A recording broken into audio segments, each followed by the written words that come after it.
Hello friends, ഇന്ന് നമ്മൾ നോക്കുന്നത് നമ്മൾ സോളാർ പാനൽ വെച്ചതിന് ശേഷം അതിൻ്റെ സോളാർ പാനലും അതിൻ്റെ ഇൻവെർട്ടർ കാര്യങ്ങളൊക്കെ സെറ്റ് ചെയ്തതിന് ശേഷം എത്ര വാട്ട്സിൻ്റെ പാനൽ വെച്ച് കഴിഞ്ഞാൽ എത്ര ആംപിയർ കാര്യങ്ങളാണ് നമുക്ക് പ്രാക്ടിക്കലായിട്ട് നമുക്ക് കിട്ടുക, ചാർജിങ് വോൾട്ടേജ് ഒക്കെ എന്ന ഡീറ്റെയിൽസാണ് നമ്മളൊന്ന് ഉൾപ്പെടുത്തിയിരിക്കുന്നത്. അപ്പോൾ നിങ്ങൾ കാണുന്ന പോലെ രണ്ട് പാനൽ ഉണ്ടെങ്കിലും നമ്മൾ ഒരു പാനലാണ് ഇപ്പോൾ കണക്ട് ചെയ്തിട്ടുള്ളൂ. 545 വാട്ട്സിൻ്റെ വാരിയുടെ പാനലാണ് കൊടുത്തിരിക്കുന്നത്. വാരിയുടെ മോണോപെർക്ക് ഹാഫ് കട്ട് ബൈഫേഷ്യൽ പാനലാണ്. അതായത് രണ്ട് സൈഡിൽ നിന്ന് പ്രകാശം അടിച്ച് കഴിഞ്ഞാൽ നമുക്ക് ആ എഫിഷ്യൻസി കൂടുതൽ കിട്ടുന്ന ടൈപ്പ് പാനലാണ് നമ്മളിപ്പോൾ കൊടുത്തിരിക്കുന്നത്. ഏറ്റവും ലേറ്റസ്റ്റ് മോഡൽ പാനലാണ് കൊടുത്തിരിക്കുന്നത്. പാനൽ കാര്യങ്ങൾ നമ്മൾ ഉറപ്പിച്ചിരിക്കുന്നത് സ്റ്റാൻഡിലല്ല, ജസ്റ്റ് ഒരു ട്രയൽ എന്ന രീതിയിൽ മാത്രമാണ് കൊടുത്തിരിക്കുന്നത്. ഇനി അത് നമ്മൾ കണക്ട് ചെയ്തതിന് ശേഷം കണ്ടാൽ ഞാൻ ജസ്റ്റ് നിങ്ങളെ കാണിച്ചു തരാം. നമ്മൾ പാനൽ കണക്ട് ചെയ്തു, MPPTയിലേക്ക് നമ്മൾ അതിൻ്റെ വോൾട്ടേജ് കാര്യങ്ങൾ കണക്ട് ചെയ്തിട്ടില്ല. അപ്പോൾ വോൾട്ടേജ് ഞാൻ ജസ്റ്റ് നിങ്ങളെ ചെക്ക് ചെയ്ത് കാണിച്ചു തരാം. വോൾട്ടേജ് നമുക്കൊന്ന് ചെക്ക് ചെയ്ത് നോക്കാം എത്രയാണ് വരുന്നതെന്ന് കാര്യങ്ങളൊക്കെ ഒന്ന് ജസ്റ്റ് പാനലിൽ കണ്ടോ പ്ലസ് എന്ന് മാർക്ക് ചെയ്തിട്ട് മൈനസ് എന്ന് മാർക്ക് ചെയ്തത്. പ്ലസ് നമ്മൾ വിടിയിച്ചിട്ടതിന് ശേഷം, അതായത് പാനലിൽ നിന്ന് വരുന്ന 540 പാനലിൽ നിന്ന് വരുന്ന 2 വയറുകളാണ്. അപ്പോൾ വിടിയിച്ചിട്ടതിന് ശേഷം നമുക്ക് അതിൻ്റെ വരുന്ന AC എത്ര DC എത്രയാണെന്ന് നോക്കാം, DC വോൾട്ടേജ് എത്രയാണെന്ന് നോക്കാം. അപ്പോൾ DC വോൾട്ടേജ് ആദ്യമേ നമുക്കൊന്ന് ചെക്ക് ചെയ്യാം. അപ്പോൾ മൾട്ടിമീറ്റർ നമ്മൾ DCയിലേക്ക് ഇട്ടു. അതിനുശേഷം അതിൻ്റെ പ്ലസ് പോയിൻറ്റ് നമ്മൾ അതിലേക്ക് കണക്ട് ചെയ്യുക. അതിന് ശേഷം പ്രോബിൻ്റെ നെഗറ്റീവ് പോയിൻറ്റ് നമ്മൾ അതിൽ കണക്ട് ചെയ്തു. വോൾട്ടേജ് നോക്കി അറിയാൻ പറ്റും. ഇപ്പോൾ ഏകദേശം ഫുൾ വെയിലില്ല, ഒരു നോർമൽ മഴയുടെ കാലാവസ്ഥയാണെങ്കിൽ കൂടും ഏകദേശം ഇപ്പോൾ വോൾട്ടേജ് 46 വോൾട്ട് കാണിക്കുന്നുണ്ട്. ഇനി നമ്മളത് ജസ്റ്റ് അതിൻ്റെ അകത്തേക്ക് ജസ്റ്റ് ഒന്ന് ചെക്ക് ചെയ്ത് നോക്കാം. അതായത് നമുക്ക് ഈ പറഞ്ഞ ലെവലിൽ നേരെ നമുക്ക് MPPTയിലേക്ക് ഡയറക്റ്റ് കയറ്റി നമുക്ക് ചെക്ക് ചെയ്താൽ ബാക്കി MPPT കാര്യങ്ങളെല്ലാം കണക്റ്റഡ് ആണ്. അപ്പോൾ ഈ വോൾട്ടേജ് മഴയുടെ അനുസരിച്ച് ചെറിയ വേരിയേഷൻസ് കാര്യങ്ങളൊക്കെ വരുന്നു, മേഘങ്ങളുടെ അനുസരിച്ചിട്ട് ചെറിയ വേരിയേഷൻസ് ഉണ്ടാവാറുണ്ട്.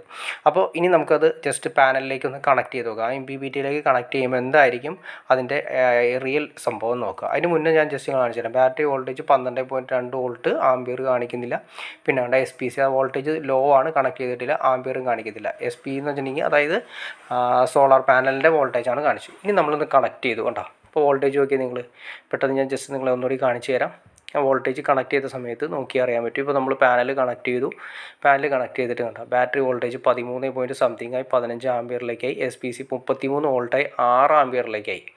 അതായത് ഇപ്പോൾ തന്നെ നമ്മൾ പാനൽ കണക്ട് ചെയ്ത സമയത്ത് ബാറ്ററിയുടെ ചാർജിങ് ആംപിയറും കാര്യങ്ങളാണ് നിങ്ങളിപ്പോൾ കണ്ടത്. ആ പാനൽ കണക്ട് ചെയ്തു. പാനൽ കണക്ട് ചെയ്ത അതേ സ്പോട്ടിൽ തന്നെ SPV അതായത് പാനലിൻ്റെ വോൾട്ടേജ് 36 വോൾട്ടായി 6 ആംപിയറായി. 6 ആംപിയർ ഇപ്പോൾ ലോ ലെവലിൽ തന്നെ നമുക്കത് മഴക്കാറുള്ള അവസ്ഥയിൽ പോലെ നമുക്ക് ഇപ്പോൾ മോണോപ്പർക്ക് ഈ പറയുന്ന പാനലിൽ നിന്ന് നമുക്ക് ലഭിച്ചിട്ടുണ്ട്.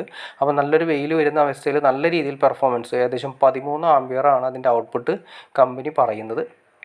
നല്ല രീതിയിൽ നമുക്ക് കിട്ടുന്നുണ്ട്. ഇപ്പോൾ ഓട്ടോമാറ്റിക്കായിട്ട് നമ്മുടെ ഇൻവെർട്ടർ കട്ടായി UPS മോഡിലേക്ക് ഓൾറെഡി MPPT സെൻസ് ചെയ്തതിന് ശേഷം KSEBയിൽ നിന്നുള്ള മോഡ് ഓഫായി. KSEB മോഡ് ഓഫായി കഴിയുമ്പോൾ തന്നെത്താനെ UPS വർക്ക് ചെയ്യാൻ തുടങ്ങി. അതായത് ഈ പകൽ സമയത്തും നമ്മൾ പറയുന്ന രീതിയിൽ UPS ഇങ്ങനെയാണ് ശരിക്കും സ്റ്റാർട്ട് ചെയ്യേണ്ടത്. കാരണം വേറെ ഒന്നുമല്ല, ബാറ്ററിയിൽ വോൾട്ടേജും സോളാർ കറക്റ്റ് വോൾട്ടേജും കാര്യങ്ങളുണ്ടെങ്കിൽ UPS കട്ടാവണം. അതായത് KSEB കട്ടായി കഴിഞ്ഞാൽ UPS മോഡിലേക്ക് UPS തന്നെ ഓൺ ആവണം. അതായത് കറണ്ട് ഇല്ലാത്ത അവസ്ഥയിൽ എങ്ങനെയാണോ UPS നമ്മുടെ ഇൻവെർട്ടർ വർക്ക് ചെയ്യുന്നത് അതേ അവസ്ഥയിലേക്ക് വർക്ക് ചെയ്യണം. എന്നാൽ മാത്രമേ നമുക്ക് കറണ്ട് കാശ് സേവ് ചെയ്യാൻ പറ്റുള്ളൂ.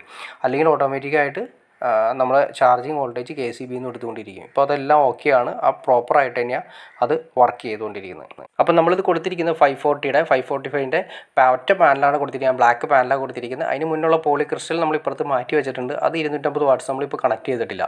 അപ്പോൾ അതിന് പകരമായിട്ടാണ് പുതിയ പാനലാണ് ബൈഫേഷ്യൽ പാനൽ നമ്മൾ കൊടുത്ത് ഇപ്പോൾ കണക്ട് ചെയ്തതിൻ്റെ ഡീറ്റെയിൽസാണ് നമ്മൾ കണ്ടത്. ഇനി ഇതിൻ്റെ പെർഫോമൻസ് കാര്യങ്ങൾ അതിൻ്റെ എങ്ങനെയാണെന്ന് നമ്മൾ ചെക്ക് ചെയ്തിട്ട് ഞാൻ ചെക്ക് ചെയ്തിട്ട് 1-2 ആഴ്ചയ്ക്കുള്ളിൽ അതിൻ്റെ പെർഫോമൻസ് എങ്ങനെയാണെന്ന് ഞാൻ ജസ്റ്റ് അടുത്ത വീഡിയോയിൽ നിങ്ങളെ അറിയിക്കാവുന്നതാണ്.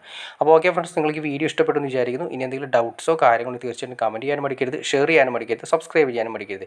തീർച്ചയായിട്ടും ചാനലും സബ്സ്ക്രൈബ് ചെയ്തേക്കാം. എന്നാൽ മാത്രമേ നമുക്ക് ഇതുപോലെ ഇൻഫോർമേറ്റീവായി വീഡിയോസ് ചെയ്യാനുള്ളൊരു മോട്ടിവേഷൻ ലഭിക്കുള്ളൂ. അപ്പോൾ തീർച്ചയായിട്ടും ചാനലൊന്ന് സബ്സ്ക്രൈബ് ചെയ്തേക്കുക. അപ്പോൾ മറക്കണ്ട, 545ൻ്റെ ആണ് നമ്മൾ പാനൽ ഒറ്റ പാനലാണ് കൊടുത്തിരിക്കുന്നത്. മോണോപ്പർക്ക് ഹാഫ് കട്ട് വാരിയുടെ പാനലാണ് കൊടുത്തിരിക്കുന്നത്. അതായത് ബൈഫേഷ്യൽ പാനലാണ് കൊടുത്തിരിക്കുന്നത്. ഈ പാനലിനെ കുറിച്ച് നിങ്ങൾക്ക് അറിയണമെന്നുണ്ടെങ്കിലും നിങ്ങൾക്ക് വാങ്ങണമെന്ന് ആഗ്രഹം ഉണ്ടെങ്കിൽ നിങ്ങൾക്ക് ഈ കാണുന്ന നമ്പറിൽ നിങ്ങൾക്ക് ഈ കാണുന്ന കമൻറ്റ് ബോക്സിൽ അറിയിച്ചു കഴിഞ്ഞാൽ നമുക്ക് നല്ല രീതിയിൽ തന്നെ നമുക്ക് അറേഞ്ച് ചെയ്യാൻ സാധിക്കുന്നതായിരിക്കും. ഓക്കെ ഫ്രണ്ട്സ്, അടുത്ത വീഡിയോയിൽ കാണുന്നവരെ ഓക്കെ.